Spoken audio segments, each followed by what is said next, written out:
കിനാനയുടെ അടുക്കൽ നളീർ ഗോത്രത്തിന്റെ നിധിശേഖരങ്ങൾ ഉള്ളതായി മുസ്ലിങ്ങൾക്ക് അറിയാമായിരുന്നു. എന്റെ പ്രിയപ്പെട്ട വിശ്വാസികളെ, നിങ്ങൾ അടിവരയിട്ട് മനസ്സിലാക്കേണ്ട ഒരു കാര്യമാണിത്. ഇവിടെ എന്താ പറഞ്ഞത്? കിനാന ബിൻ റബിയന്റെ പത്നിയായിരുന്നു ആര്? സഫിയ ബീവി. അപ്പൊ അവർക്കൊരു ഹസ്ബൻഡ് ഉണ്ട്. ഒരു ഭർത്താവും ഭാര്യയുമായി കുടുംബമായി ജീവിക്കുന്ന സ്ത്രീയാണ് ആര്? ഈ സഫിയ ബീവി. കിനാന ബിൻ റബിയ എന്ന് പറയുന്ന വ്യക്തിയുടെ പത്നിയായി ജീവിച്ചുകൊണ്ടിരിക്കെ, അവർ കുടുംബജീവിതം നയിച്ചു കൊണ്ടിരിക്കുന്ന സന്ദർഭത്തിലാണ് ഈ ഒരു യുദ്ധം ഉണ്ടാകുന്നത്. അങ്ങനെ കുടുംബമായി ജീവിക്കുന്ന ആ സ്ത്രീയെ അടിമ സ്ത്രീയായി, തടവുകാരിയായി പിടിച്ചു കൊണ്ടുപോവുകയാണ്.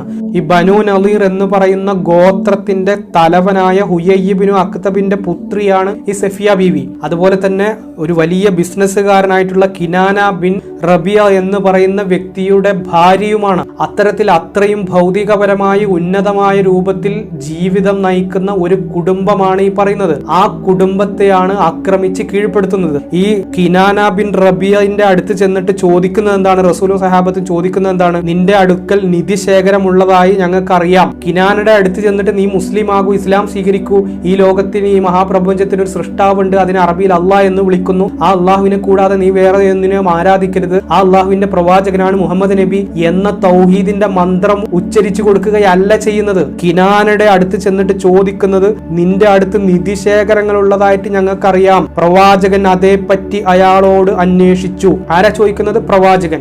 അള്ളാഹുവിന്റെ പ്രവാചകൻ നിധിശേഖരം അന്വേഷിക്കാൻ പോവുകയാണ്. ഈ കിനാന ബിൻ റബിയ എന്ന് പറയുന്ന സഫിയ ബീവിയുടെ ഭർത്താവിന്റെ അടുത്ത് നിധിശേഖരം അന്വേഷിക്കണം. നിധിശേഖരം എവിടെയെന്ന്